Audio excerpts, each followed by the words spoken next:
Abre aí a sua Bíblia, em Gênesis.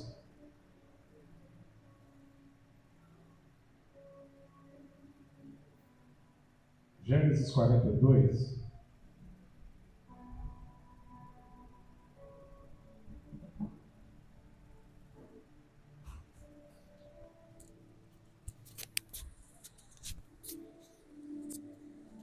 Gênesis 42.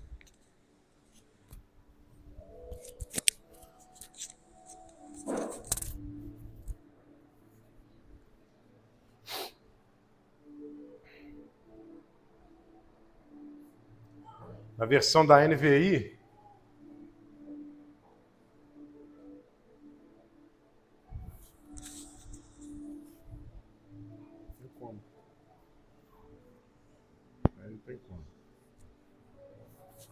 Gênesis 42,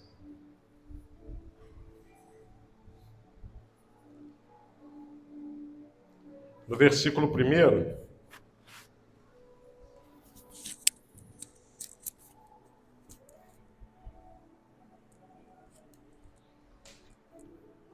Na NVI. Amém?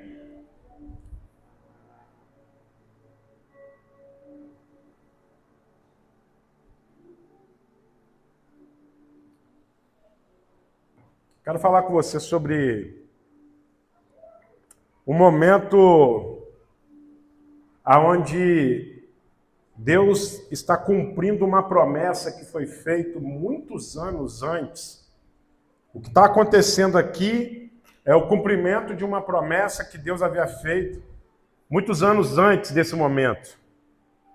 E um homem que foi provado de todas as maneiras que você possa imaginar antes de contemplar o cumprimento dessa promessa. Bom, antes da gente ler o texto, eu quero fazer uma afirmação para você. O Deus que nós servimos e que nós estamos diante dele nessa noite é um Deus que cumpre aquilo que fala, amém? É um Deus que cumpre promessas.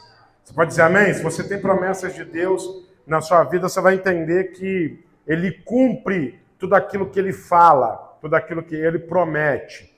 E aqui você vai ver que nesse momento está acontecendo exatamente isso, o cumprimento de uma palavra que foi dada para um menino que agora já não é mais menino, que agora já está vivendo mesmo um novo tempo na sua vida, graças aos desdobramentos dos processos que Deus permitiu ele passar antes de fazer as promessas se cumprirem na vida dele.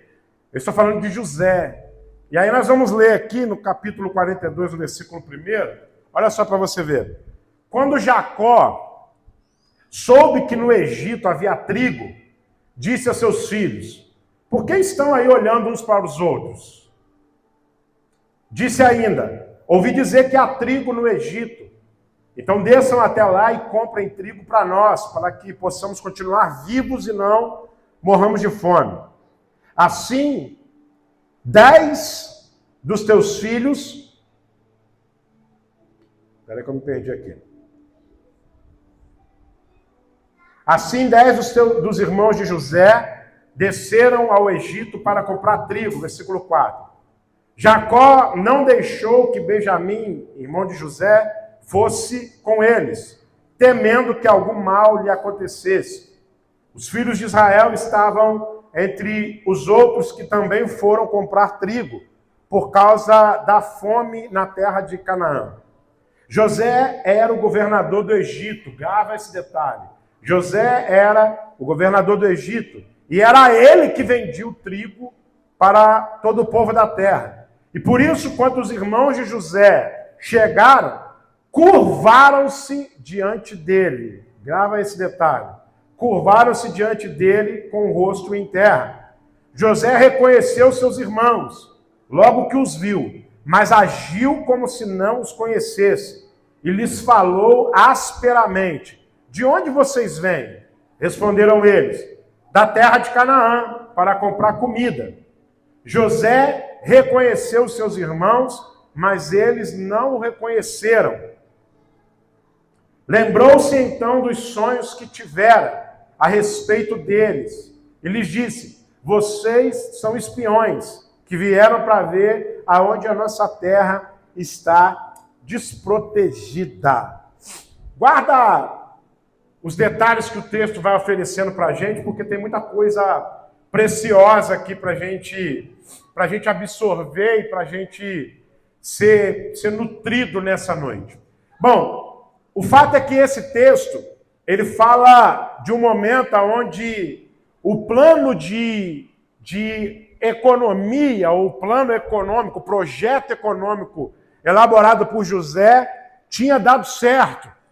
Lembrando a você que quando ele sonha, anos antes desse momento, ele está em casa, ele tem um sonho, e no sonho o sol, a lua e 11 estrelas se curvavam diante dele. Aonde ele comete um erro? Na hora que ele, na mesa do jantar ou na mesa do almoço, mas no momento ele chega para os teus irmãos e conta para o pai, conta para os irmãos o sonho que ele tinha. E aí a Bíblia diz que os irmãos começaram a odiar José por causa disso. Eles não conseguiam falar com José mais pacificamente. Isso está na Bíblia, que eles não conseguiam falar com ele pacificamente. Imagina você morar dentro de um ambiente onde todo mundo que mora naquele ambiente, lembrando que eram 11 irmãos, com ele 12. A Bíblia não fala da presença da mãe, mas aponta a presença do pai. Mas imagina dentro desse ambiente, tudo que você fala, alguém te trata com uma patada. Imagina você falando assim, olha, eu estou com fome. E alguém falar assim, o problema é seu, se vira. Imagina você, sei lá, coisas que acontecem dentro de uma casa. Você foi no banheiro e fazer a sua necessidade e não tem papel. Aí você vira para alguém e fala assim, ô fulano, dá para trazer o papel? Aí você escuta lá de fora alguém está assim, se vira. A Bíblia diz que não conseguiam falar com ele mais pacificamente, porque começaram a ficar com raiva dele.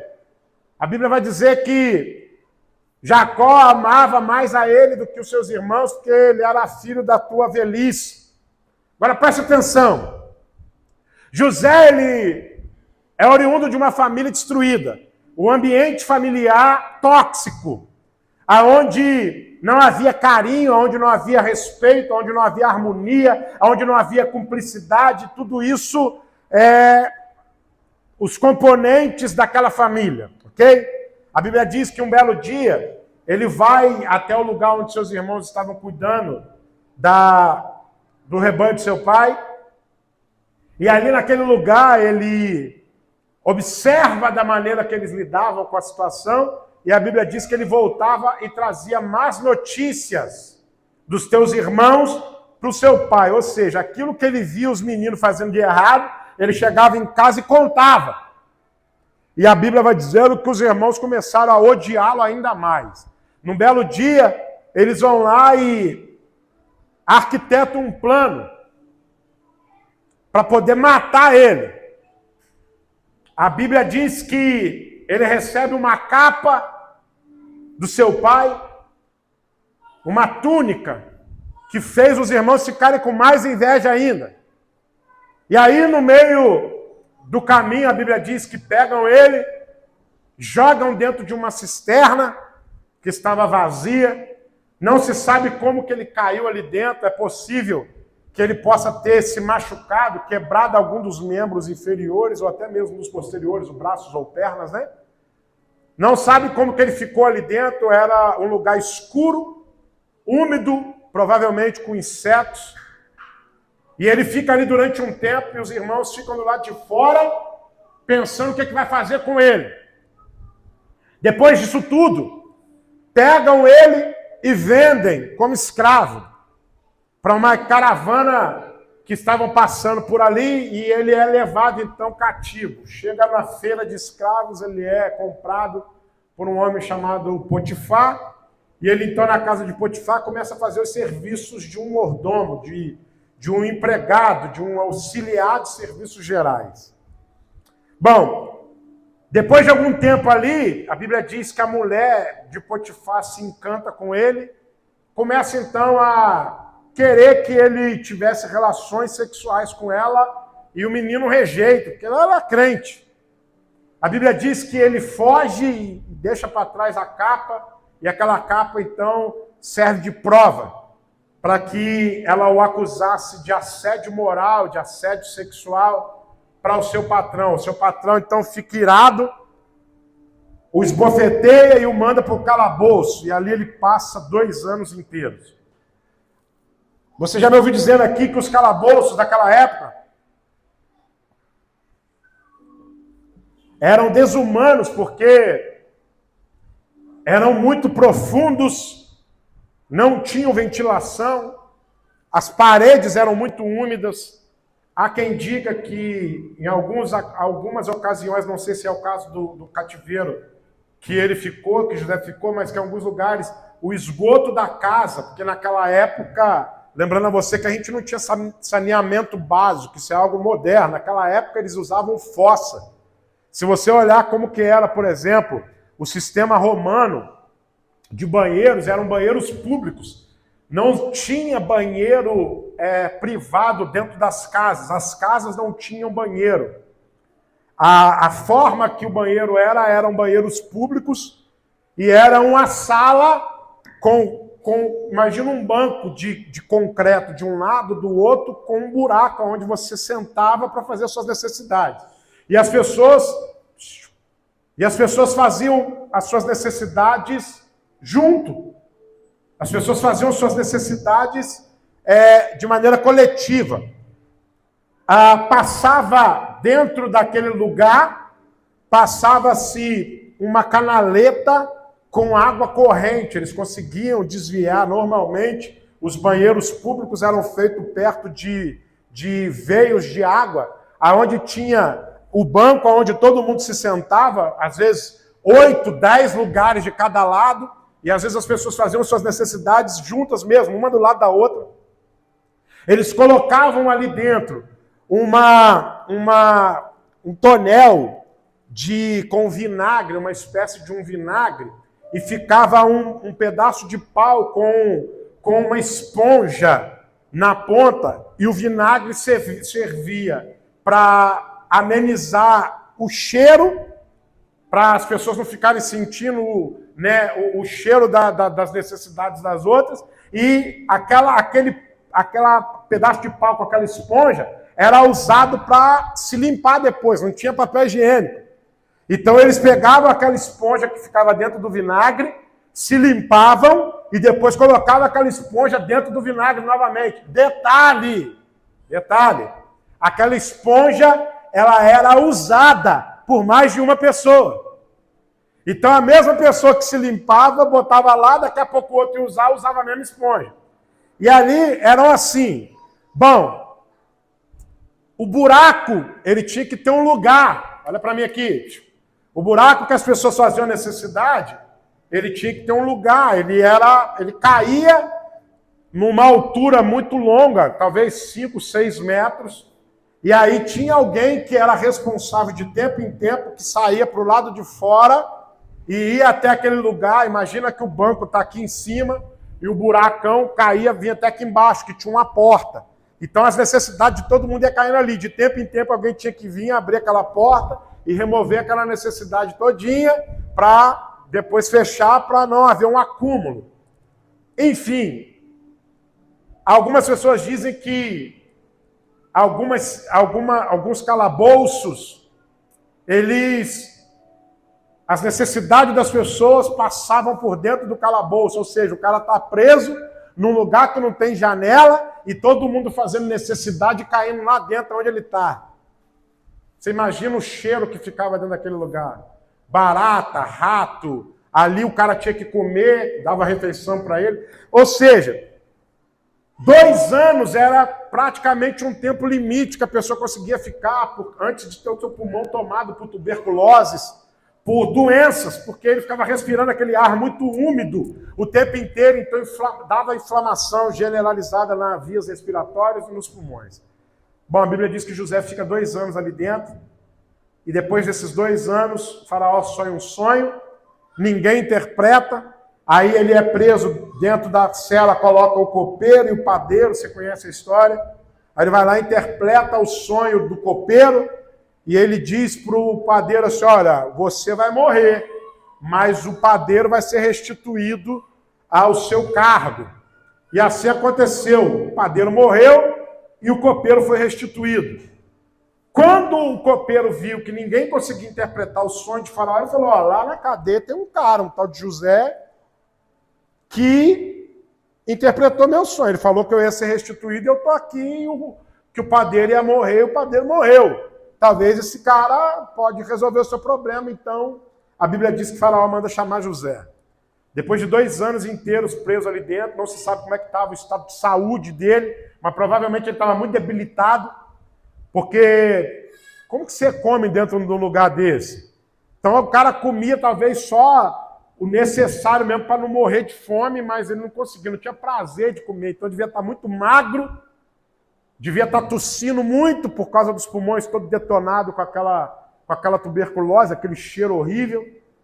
Depois de 2 anos inteiros, a Bíblia diz que Faraó chega para esse cara e pergunta para ele assim, ô José, eu ouvi dizer que tu interpreta sonhos. E eu estou com um sonho aqui que ninguém está interpretando. A Bíblia diz que José vira para Faraó e fala assim, olha, eu não. Mas o Deus a quem eu sirvo, ele tem poder para interpretar. Aleluia. E ele interpreta então o sonho de Faraó. Ele diz assim, olha, o Faraó sonhou com 7 vacas gordas e 7 vacas magras. 7 espigas bonitas e 7 espigas queimadas de vento. E ele falou assim, eu não estou entendendo o que essa espiga velha, queimada, significa, e o que essas vacas magras significam, o que essas vacas gordas significam. E José fala assim, olha, as vacas gordas e as espigas gordas falam da mesma coisa, apontam para a mesma coisa. Nós vamos passar por um período de bonança muito grande, aonde nós vamos ter muita fartura e nós vamos enriquecer sobremaneira. Porém, a vaca magra e a espiga queimada de vento significa que vai haver um período de uma fome tão grande que nós vamos até mesmo nos esquecer dos 7 anos de bonança. Então vão ser 2 períodos de 7 anos. 7 anos de fartura e 7 anos de escassez. E aí o faraó fala assim, o que você me sugere? Ele diz assim, olha, eu sugiro que o senhor levante alguém para administrar o tempo da bonança, da fartura, para que a gente possa, então, a fazer economias de maneira que quando a gente tiver no período da escassez também de 7 anos, a gente tenha como sobreviver e ainda vender para outras nações. Faraó aceita a ideia, ok? E por aceitar a ideia, o Egito sobrevive àquele período de fome. Tudo que José fala acontece. Um período de bonança se inicia e são 7 anos inteiros. Depois desses 7 anos começa a tudo desmoronar, a tudo ser corroído, destruído, corrompido. E aí a Bíblia diz que os celeiros do Egito estavam cheios por causa do plano econômico de José. Por causa disso, José foi colocado na posição de governador. E aí, é esse momento que a gente lê aqui, nós vemos exatamente o cumprimento da promessa, porque quando Deus falou com ele lá atrás, que o sol, a lua e 11 estrelas iam se curvar diante dele, todo mundo duvidou. Todo mundo zombou, ele foi rejeitado pelo pai, foi traído e vendido pelos irmãos, foi jogado dentro de cisterna, foi acusado de assédio sexual, apanhou na cara, foi para o calabouço, ele foi humilhado, envergonhado. Lembrando a você que ele não pediu para sonhar. Quem deu o sonho? Deus. Os irmãos estão com raiva dele, porque a Bíblia diz que ele era o xodozinho do pai. O pai dá uma capa para ele que não deu para os outros irmãos. E aí você percebe que, fazendo um paralelo entre a promessa de Deus e as coisas que José recebe das pessoas, no caso a capa, você começa a descobrir que tomar a capa de José foi fácil. Armaram um plano. Quando ele chega no campo, os irmãos identificam ele de longe e gritam assim, lá vem o sonhador. E aí diz assim, vamos matar ele e veremos o que será dos teus sonhos. O problema dos irmãos de José com ele é que ele sonhava. Agora, o fato é que a capa, ela literalmente simboliza coisas que os homens nos dão. Agora, a promessa, ela literalmente simboliza aquilo que só Deus pode dar.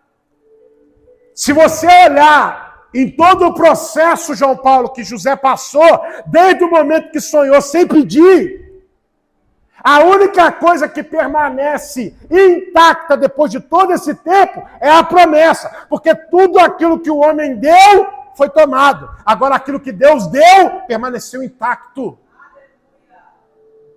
Eu quero fazer com você aqui um paralelo para você entender que tudo aquilo que Deus nos dá é atemporal. Por quê? Porque pode passar o tempo que for. Se Deus prometeu, vai se cumprir, porque Ele não mente.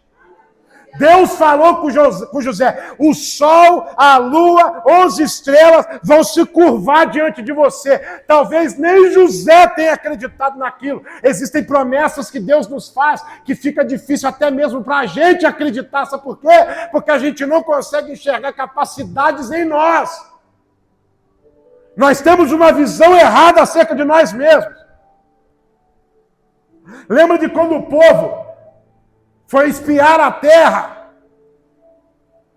Josué manda 12 espias olhar a terra. Quando eles voltam, o relatório de 10 é catastrófico, é medonho, é assustador, é aterrorizante. Ele diz assim, olha, existem gigantes na terra, os caras é grande pra caramba. Nós somos aos nossos próprios olhos como gafanhotos.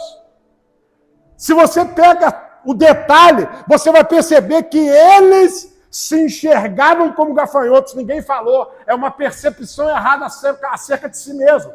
A minha pergunta para você é, como que você se enxerga? Eu sou pequeno, mas o Deus a quem eu sirvo é grande. Quando eu vou para uma missão, eu vou no nome de quem? Eu vou confiando em qual estatura? Na minha estatura humana ou no poder transcendental do Deus que me chamou e que me enviou?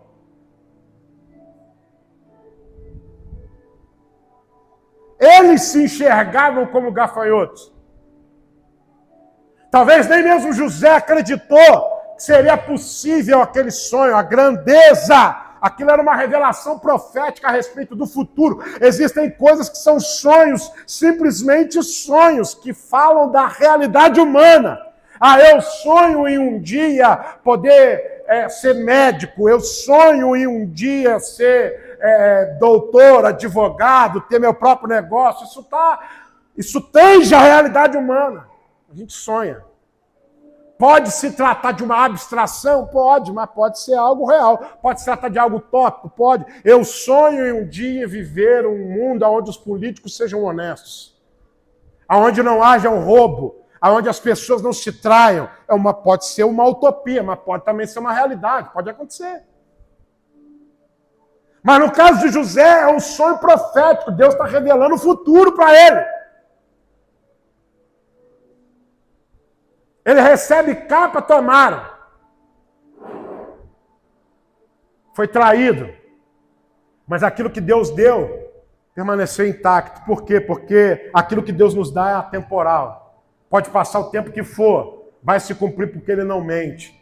Eu quero dizer para você, irmão, que tudo aquilo que você recebe do homem, outro homem pode vir te tomar. Mas aquilo que você recebe de Deus, ninguém toca. Fica tranquilo, irmão. Isso é profético. A porta que Deus abre, ninguém fecha. Podem tentar, mas não vão conseguir. A promessa é atemporal. Mas está demorando tempo demais. Mas vai acontecer. O que eu faço? Espera! É no tempo dele.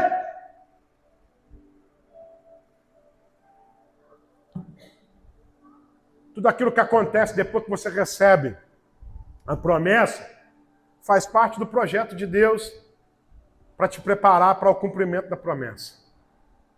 Eu creio nisso. Porque se você não crê dessa maneira, você joga tudo para o alto, sabe? Se abandona.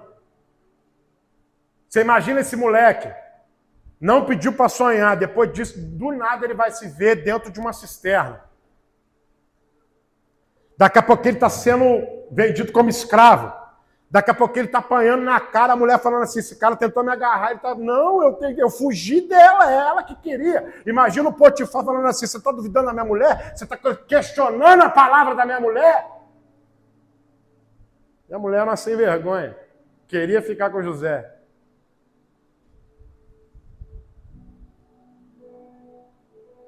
Tem hora que a gente até torce, tem que tomar cuidado para ele não torcer pro errado, né? Você tinha que falar assim, José tinha que ter atropelado mesmo essa sem vergonha para esse Boitifar. Entendeu? Boitifar. Para esse cara largar de ser trouxa. O moleque foi fiel ao patrão, rapaz, fugiu da mulher. E pensa numa mulher bonita, irmão. O cara foge da mulher para não fazer isso. E aí acaba sendo acusado. A pior coisa que tem é quando você... Eu estava conversando com um amigo meu que ele é policial militar, ele falou assim, rapaz, é muito duro, varão, você ter que... Ele é crente. Você lidar com o crivo da sociedade. Por quê? Porque toda a sociedade olha para nós, a maioria das pessoas olha para nós fardado, e você vê no olho da pessoa, que a pessoa olha para você e o olho dela está te dizendo assim, você é corrupto. Por quê? Porque todo policial é corrupto. Eu postei um vídeo no meu status de um cara perguntando para a mulher assim, eu vou te fazer uma pergunta, você me responde. Todo homem é? A mulher enrolado. Todo homem é descompromissado. Todo homem é desinteressado. Todo homem não sei o quê, não sei, só coisa ruim. Aí o cara virou para ela e falou assim, beleza. Agora vira para mim e me pergunta, o que toda mulher é? Aí ela, o que toda mulher é? Ele, vagabunda. O que toda mulher é? Safada. O que toda mulher é? Piranha. O que toda mulher é? E foi falando, xingando. Aí no final ele, burra. Aí no final, uma plateia que só tinha mulher. Ele é o palestrante, homem. Aí ele vira, tá no meu status ainda. Aí no final ele falou assim, como que vocês se sentiram? Ela falou, mal. Ele falou, como que vocês acham que eu me senti? Aí as mulheres param assim, ele fala assim, agora vamos ressignificar? Pergunta para mim assim, o que todo homem é? Aí a mulher, o que todo homem é? Ele fala assim, cheiroso. O que todo homem é? Gostoso. O que todo homem é? Capaz. O que todo homem é? Compromissado. O que todo homem é? Honesto. Ele falou assim, você está tendo uma visão totalmente ao contrário do que é. Uma visão errada do que é. Olha como que você está adjetivando seu esposo, seus filhos. Libera palavras de bênção. O que ele diz assim? Olha, você atrai aquilo que você emana. Então libera uma palavra de bênção. Minha mulher é uma bênção, meu marido é uma bênção. Essa história de que todo homem é mentiroso. Que todo homem trai. Que todo homem é desonesto. Mentira. Todo policial é corrupto. Todo policial... Mentira. Todo político é corrupto. Mentira. Tem cara que é honesto. Todo pastor rouba. Mentira. Se bem que as pessoas amam os que roubam, né?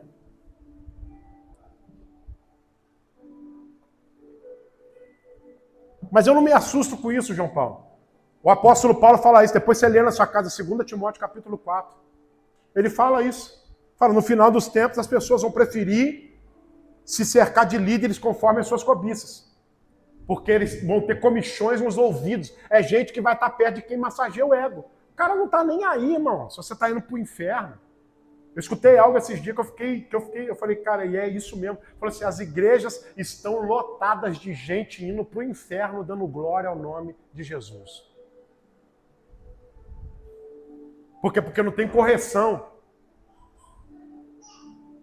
Para ver uma igreja lotada, os caras é capaz de fazer qualquer coisa, quase que planta bananeira. É animador de plateia, não é mensageiro. O mensageiro, ele traz uma palavra de conserto, de confronto, de transformação, não de massagem para o ego. Você é o mensageiro da palavra.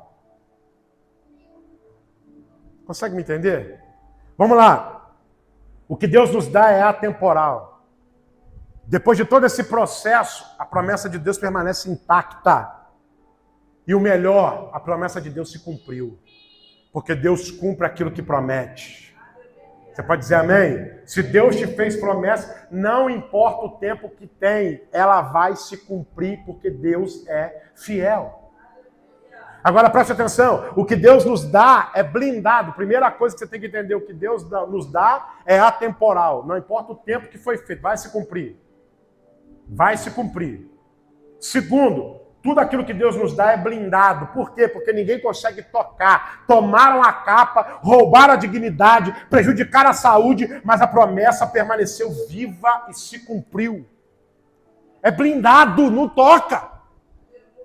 Eu me lembro que quando eu era menino novo na igreja, eu vim do mundão, irmão. Bebia da noite, tocava na noite. Cheguei na igreja cheio de mazelas. E eu me lembro que num culto, o irmão, primeira vez que eu recebi uma palavra, o irmão chegou em mim, falou comigo assim, Bruno, eu tenho que te falar algo, varão, que minha carne está tremendo. Eu falei, fala, varão.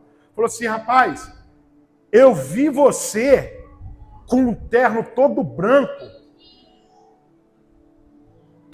a blusa de baixo branca, a gravata branca, o terno todo branco.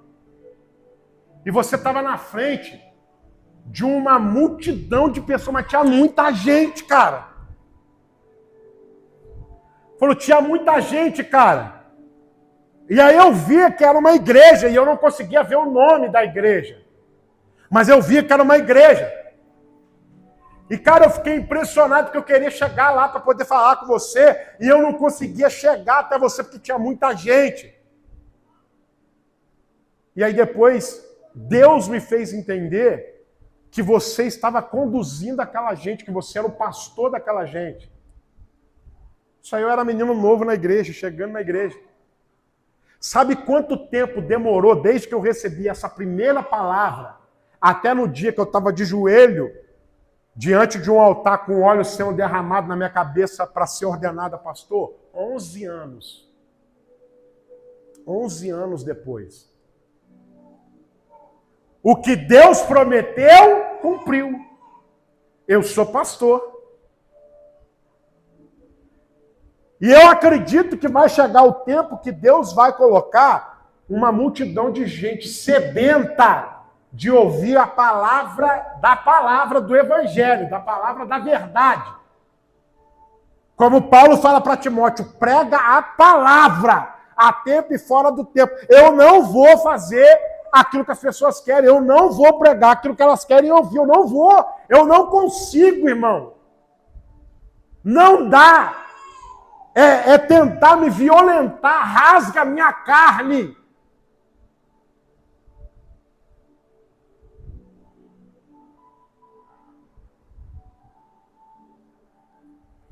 Pessoas que estão com a sua vida destruída, arrebentada.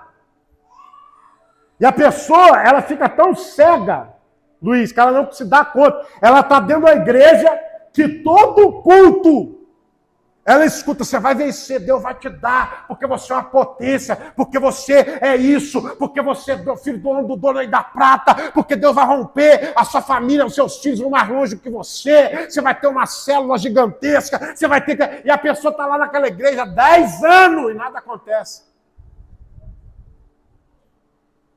Sabe o que a pessoa virou? Sabe o que a pessoa virou, João Paulo? Ela virou um colecionador de promessa. Tem gente que ama isso.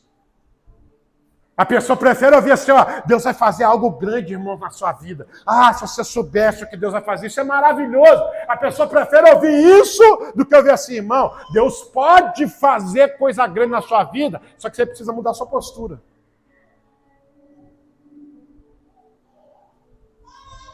Sabe por quê? Senão a pessoa fica achando assim, você vai ter uma grande empresa, Deus vai te dar. Aí você fala assim, meu Deus, Deus vai me dar. Aí você acha que do nada, um belo dia você vai acordar de manhã, Deus vai falar para você assim, dá uma olhada ali, tem uma chave ali em cima da sua cômoda, pega a chave. Pega, aí você vai sair para lá de fora, vai ter um carro lá importado. Deus fala assim, ó, eu que te dei, é seu. Entra no carro importado e vai, aí você chega lá num ponto comercial melhor de Volta Redonda, chega lá, tem um escritório montado, Deus fala assim, montei para você. Administra aí. Vai. Duvido, irmão. Duvido. Qual a sua escolaridade? Eu tenho a 4ª série. Vai administrar empresa? Que empresa que você vai administrar? Só se for banco imobiliário que você vai administrar. Não vai, irmão. Não vai, irmão. Aí a pessoa, ela prefere ouvir assim, Deus vai fazer, irmão. Deus vai te colocar nos altos escalões daquela empresa. Ao invés de falar assim, ei, vai fazer um supletivo, filhão. Faz um supletivo. Se capacita humanamente, deixa que a parte espiritual Deus faz. Busca os elementos necessários. A pessoa não quer ouvir isso. As pessoas estão acostumadas a ouvir promessas que vão trazer para ela benefícios extraordinários de maneira fácil. Não vai rolar. Não vai. Tu vai ter que ralar, irmão. Para ter. Tem que ralar para conseguir. Você consegue entender?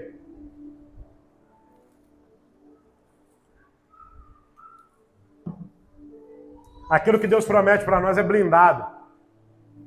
Pode passar o tempo que for, é atemporal, vai se cumprir. Segundo, é blindado, ninguém toca. Irmão, já passei por muita coisa que você não faz ideia. As pessoas talvez gostam de olhar para nós e questionar os nossos métodos e os nossos resultados. Mas as pessoas não fazem nem ideia de qual foi o trajeto que a gente percorreu até chegar onde chegou. Não faz ideia do que você já passou. Eu já fui presbítero, já fui vice-presidente de igreja, já fui professor de escola bíblica dominical, já fui líder de ministério de louvor. A pessoa acha que, tipo assim, eu me converti e fui ordenado a pastor. Então você tem história, irmão. Você tem escola para chegar onde você chegou. Ok? Agora vamos lá. O fato é, passei por muita coisa, passei. Mas aquilo que Deus me prometeu continua intacto, está até hoje. Deus falou que eu ia ser pastor e eu sou. Há 13 anos. Ordenado. Deus falou comigo que ia me dar uma família. Eu tenho. Casado há 19 anos. Porque aquilo que Deus promete é atemporal. Pode passar o tempo que for, vai se cumprir e é blindado. Pode tentar, mas não toca. Tomaram a capa, roubaram a dignidade porque acusaram ele de algo que ele não fez, prejudicaram a saúde, porque 2 anos dentro do calabouço o cara ficou doente, muito provável que ele ficou doente, mas a promessa permaneceu viva e ela se cumpriu. Porque Deus é fiel. Existem promessas que Deus te fez que não se cumpriram ainda. Fica tranquilo, irmão. Ninguém vai te tomar porque ela é blindada, ninguém toca. E segundo, ela vai se cumprir porque ela é atemporal. Não vai acontecer no seu tempo, é no tempo de Deus. Mas pode ter certeza de uma coisa, ela vai se cumprir. E por último, aquilo que Deus nos dá é atemporal, é blindado, e não pode ser revogado por ações externas, ou seja, por ação de terceiros. As pessoas não podem revogar aquilo que Deus prometeu. Podem falar o que quiser ao meu respeito. Ah, porque não é pastor nada. Porque não é... Fala o que você quiser, não vai ser revogado. Porque por isso que ele fala assim, eu é que sei que pensamentos que tem sobre vós. Fica tranquilo. Não pode ser revogado aquilo que Deus prometeu para você, ninguém cancela. Você pode dizer amém? Em nome de Jesus? Pode falar o que for, irmão. Não revoga. Só existe uma força no universo que é capaz de impedir os projetos de Deus na vida de uma pessoa. Sabe o quê? O arbítrio. Vou dizer de novo. Só existe uma força no universo capaz de impedir os projetos de Deus de se realizar na vida de uma pessoa. Sabe o que é? O arbítrio. A capacidade que Deus colocou dentro de nós de poder escolher. Você pode escolher não viver os sonhos que Deus sonhou para você. João 8,32 diz assim, a Bíblia diz o quê? Conhecereis a verdade Versículo 36. Pois verdadeiramente, se o Filho vos libertar, verdadeiramente sereis livres. A liberdade que Deus nos deu, ela é tão intensa, ela é tão poderosa, ela é tão magnífica, que a liberdade, ela dá para nós o direito até mesmo de escolher não servir a Ele, se você quiser.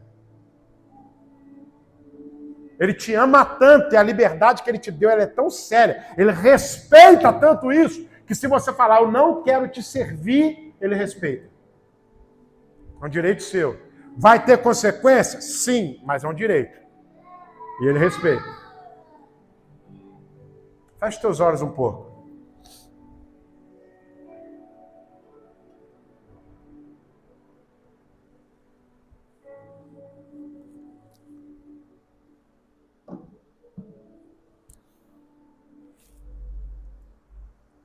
Existem promessas que Deus nos fez que ainda não se cumpriram. Outras já se cumpriram. Deus falou que eu ia ser pastor. Depois de 11 anos eu fui ordenado ao ministério. Se cumpriu. Na visão que Deus deu para o irmão, eu estava diante de uma igreja muito grande. É uma promessa que eu creio que ainda vai se cumprir. Não se cumpriu ainda, porque ela é atemporal. Olha quanto tempo isso já aconteceu. Nada aí somando aí tem 11 anos mais 13, dá quanto? 24 anos atrás, alguém disse para mim que eu ia ser pastor. Hoje, 24 anos depois, eu sou pastor. Já há 13 anos. Sou pastor de uma igreja gigantesca? Sou, só não materializou ainda.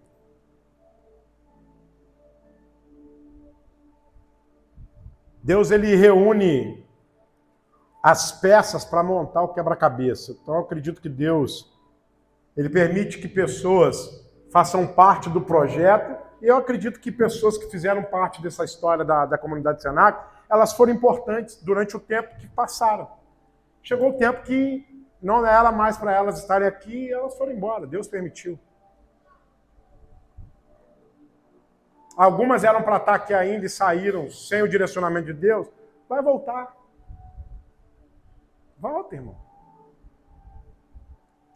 Nem que seja quebrado para a gente poder cuidar, mas volta. E o que a gente vai fazer? Cuida, né?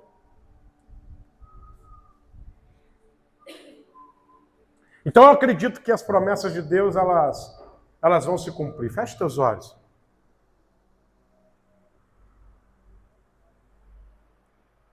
Eu não sei quanto tempo você está esperando o cumprimento da promessa. Talvez a grandeza da promessa que Deus te fez é algo tão extraordinário que você nem acredita que vai se cumprir, sabe? Eu olho para a igreja hoje, irmão, do jeito que está. Altar, do jeito que eu queria, do jeito que eu sonhei. Cadeiras, do jeito que a gente sonhou. Coisas se cumprindo. Projeto da fachada. A gente já está mexendo com ele. Daqui a pouco você vai passar aqui na frente. A fachada da igreja vai estar linda, irmão.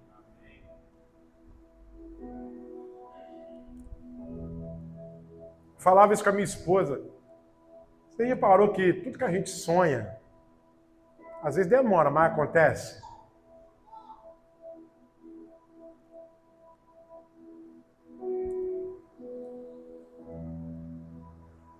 A bondade de Deus, cuidando de cada detalhe, sabe? Feche teus olhos.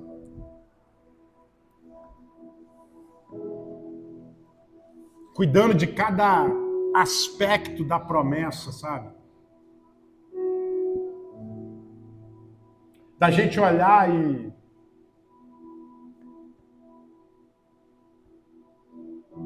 ver as coisas se cumprindo, você fala, cara, por que tem que ser com tanta dificuldade? Mas aí depois você olha e você fala assim, poxa, tá com dificuldade? Tá, mas tá acontecendo.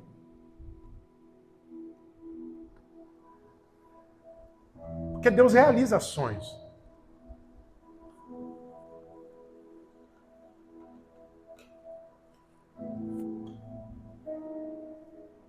Eu sei que se a gente se comprometer, as coisas acontecem. Desde que o mundo é mundo, eu escuto uma coisa, desde que eu me entendo por gente, eu escuto um ditado dizendo que uma andorinha sozinha não faz verão não, irmão. Se todo mundo se juntar, as coisas vão acontecer.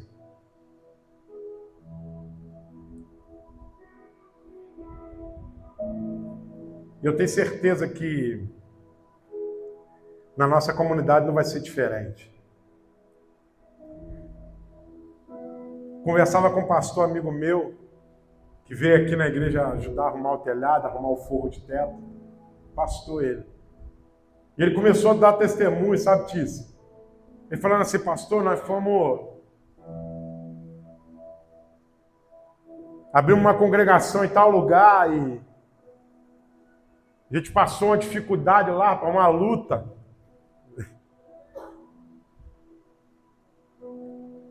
O cara pediu pra gente um lugar da igreja. Por causa de negócio de político, o cara descobriu que a gente votou num candidato. Falei, você passou por isso também? Falou, o cara pediu a loja onde a nossa igreja está, porque o cara descobriu que a gente votou no Bolsonaro e o cara é Lula. O cara falou, não, pediu a loja, deu 2 meses para ele sair da loja. Por causa disso, o cara falou. Aí ele falou, meu Deus do céu, como é que nós vamos fazer agora para se juntar com essa gente? Ele falou assim, pastor, só que Deus falou comigo que eu ia ter uma igreja naquela cidade. Falei, e aí, pastor? E aí que a gente começou a orar. E a gente começou a orar. E eu recebi uma ligação de um irmão que falou assim, pastor, quero que o senhor venha aqui, que eu tenho que mostrar um negócio para o senhor. Aí o irmão parou o carro na frente de um terreno. Ele falou, pastor, pensa num terreno grande. Aí o cara virou para ele e falou assim, pastor, esse terreno aí está na minha família, tem não sei quantos anos. E eu estava orando essa madrugada, Deus falou com ele assim, olha, até hoje vocês não conseguiram resolver nada a respeito desse terreno, porque esse terreno estava guardado. E aí Deus mandou te dizer, pastor, tá aqui, ó. Tá a escritura, tá tudo, vamos no cartório, vamos organizar tudo, eu estou doando o terreno para a igreja. Aí ele falou que ficou doido, ficou desesperado. E aí ele já começou a falar, meu Deus, ganhamos o terreno, vamos fazer um projeto. Tem irmão na igreja que é engenheiro e coisa e tal, foram lá, fizeram os cálculos. O que vai gastar para levantar a igreja? Eu sei que o irmão pegou e foi pregar na igreja dele. Aí o cara fez os cálculos lá de quanto que eles iam gastar para levantar a igreja. Ele falou assim, pastor Bruno, eu chamei um irmão, amigo meu, para pregar na nossa igreja. E ele foi pregar lá. Depois, na hora que acabou o culto, eu fui para casa, agradeci ele. Falei, pô, varão, obrigado. Que palavra poderosa. O irmão chegou em casa e falou assim, me mandou uma mensagem, falou, pastor, me fala o número do Pix da igreja aí, que eu quero abençoar a igreja. Aí ele falou que mandou o Pix pro cara, falou assim, ó, pastor Bruno, eu vou ser sincero, o cara, eu sei que o cara tem um negócio dele, é pastor, mas ele tem os negócios dele. Eu achei que ele ia me dar uma oferta de 100, 200, 300 reais. Poxa, imagina. A pessoa pede o Pix da igreja e manda uma oferta de 300 reais. E, mano, eu dou até cambalhota. Aí ele pegou e falou que no outro dia, ele entrou na conta da igreja para ver, o cara simplesmente deu uma oferta de 10 mil reais para a igreja. 10 mil reais. Ele ganhou a igreja, o terreno, ganhou uma oferta de 10 mil. O outro irmão ligou para ele e falou, pastor, vamos fazer o seguinte, agora que a gente já sabe o montante que vai gastar para fazer a igreja, vamos levantar uma campanha, eu vou doar 60 sacos de cimento. Ele falou, pastor Bruno, começou assim. As pessoas, ganhei 10 mil, ganhei o terreno, ganhei 10 mil, ganhei 60 sacos de cimento. O outro falou que ia dar não sei quantos mil blocos, aqueles blocos de E aí eu pude dobrar meu joelho aqui. Falei assim, pastor, eu tenho orado por isso. Ele falou assim, então dobra seu joelho aí, pastor, vamos orar, porque eu sirvo um Deus que do jeito que ele está fazendo pela nossa igreja, eu sei que ele pode fazer por vocês também. Falou, pastor, é assim do nada que Deus faz. Eu dobrei meu joelho aqui, ele orou por mim, orou pela nossa igreja. Falou, cara, eu tenho igreja, eu sou pastor, a nossa igreja tem 25 anos. Ele falou assim, pastor, tem pastor que eu conheço, que é pastor de igreja há mais de 15 anos e que não tem a metade do que vocês têm aqui dentro. Cara, a sua igreja está bonita demais.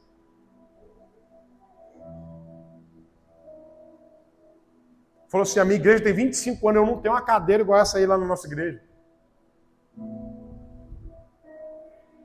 Falou, olha a bateria de vocês, cara. Agora que a gente conseguiu comprar uma bateria lá. Falou, Deus vai fazer, pastor, creia. E eu tomei posse daquela palavra. Eu acredito, irmão. Que Deus pode fazer. Deus já fez tanto por nós. Esse carpete está aqui, nós ganhamos. Mais de R$1.000. A pessoa foi lá e ofertou para nós. Esse forro de teto aqui, Aline, uma irmã veio para a nossa igreja, ela tinha ficado, acho que 2 anos sem estar em igreja nenhuma, e ela começou a guardar o dízimo dela. E ela veio para a nossa igreja. Aí ela chegou aqui na nossa igreja e falou assim, pastor, eu falei com Deus que na igreja que eu e meu marido gostasse, ficasse, eu ia pegar meu dízimo que está guardado esses 2 anos e ia dar. Ela foi, me deu um envelope, tinha R$4.000. Me deu um envelope, eu orei por ela. No mesmo dia eu peguei, entrei em contato com o cara do forno, na outra semana, estava instalando o forno da igreja, a gente foi e pagou à vista. O forno da igreja. Essa irmã, depois disso, ficou mais uns 3 meses na igreja e foi embora, irmão. Ou seja, chegou só para abençoar. Pastor, está muito longe, eu moro em Santa Rita do Zaru. Para mim vir para cá, não dá. Foi para outra igreja lá perto da casa dela. Ela não poderia ter ido direto para lá, Luiz? Podia, mas veio para cá primeiro para nos abençoar. Eu creio, irmão, que Deus pode fazer alguém vir aqui, algum empresário, o camarada que é uma pessoa, uma mulher que tenha muito dinheiro, olhar aqui, Deus falar com ela na palavra e falar assim, pastor, eu vou abençoar essa igreja e vou pagar o aluguel da igreja durante 1 ano, ou então, pastor, eu vou doar um terreno para a igreja, para vocês construírem uma sede para vocês. Eu acredito que Deus pode fazer. Eu acredito que Deus pode fazer. O que a gente precisa fazer? Orar. Fazer a nossa parte. Porque Deus cumpre promessas, amém? Curva a sua cabeça.